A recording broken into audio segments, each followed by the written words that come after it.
जी, तो बहुत ही अच्छे से आपने समझा कि किस तरह से ये रॉक गिरा और फिर जो बोल्डर्स आए स्नो आइस के बड़े-बड़े उन्होंने किस तरह तबाही मचाई, किस तरह से डैम बन गया रॉथी जो अब रिवर या नाले की बात कर रहे हैं और उससे वो आकर फिर ऋषिगंगा में मिले और फिर धौलीगंगा में आकर किस तरह से पूरा ये ट्रेजेडी हुई। साथ ही साइंटिस्ट ने सब जब वो सर्वे कर रहे थे एरियल तो क्या कुछ ऐसा भी देखने को मिला कि ऐसी और कोई ट्रेजेडी हो सकती है उत्तराखंड में उसी इलाके में क्या कोई और लेक भी बन चुकी है जो इसी तरह का नुकसान पहुंचा सकती है?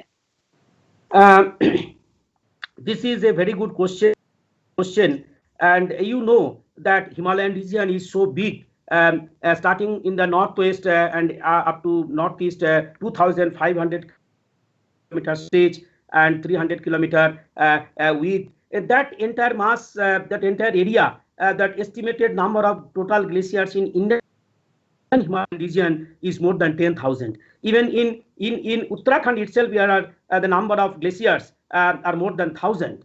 So so our institute, we could see some of the study, and we have made some of the study over few glacier region to understand the impact of upstream climate change, just like what is exactly happening to the glaciers, how much they are retreating, how much melt they are producing, that study. But this one is very important, that when we talk about glaciers are sitting over some rock mass at high altitude, and what exactly happening to the underlying rock mass, that study is very, very important, because this glacier, what we are talking about, the Romthi glacier, was situated over, it was a hanging glacier, and underlying the rock mass has gone weakened. It has been weathered by the freezing and thawing process. Freezing means it just water got into solid, and when I'm talking about thawing, that means it got melted. Because of the process, that underlying rock mass has been affected, and it has been so much weathered, and it has been translated into a foliated schist rock, and it's so loose and so weakened that over that whatever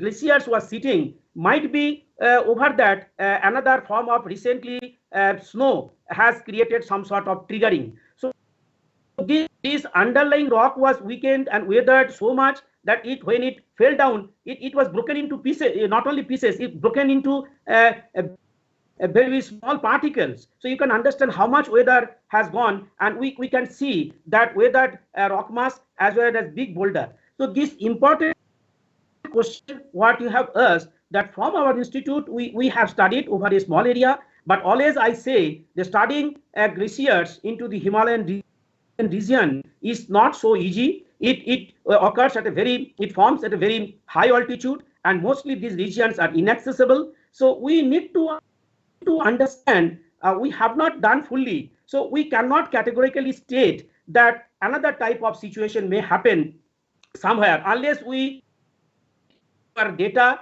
we analyze the data and come out. But definitely we cannot rule out possibility of such happening into this entire state, not only into the Uttarakhand, in other Indian states, into the Himalayan region. So there is a strong need for pursuing and strengthening our research, not only at Wadia, but many other institutes, whatever are performing. They need to have a very concerted effort, a dedicated team around the year. We need to collect some information, collect the data, and understand what is exactly happening into the region. And that way, if we can identify most vulnerable zone for such type of happening, number one, and if we can give some sort of early warning, then the damage, because these are all natural phenomena, we can't stop these natural phenomena. But what I can do, we can constitute a good team. We institute can be, work can be strengthened based to the glaciological studies, and we can find out what are the vulnerable zone and how we can provide some sort of early warning, so that the damage, so that the loss of the properties or the lives of the structure can be minimized. So that's all I want to say about whatever question you have asked to me.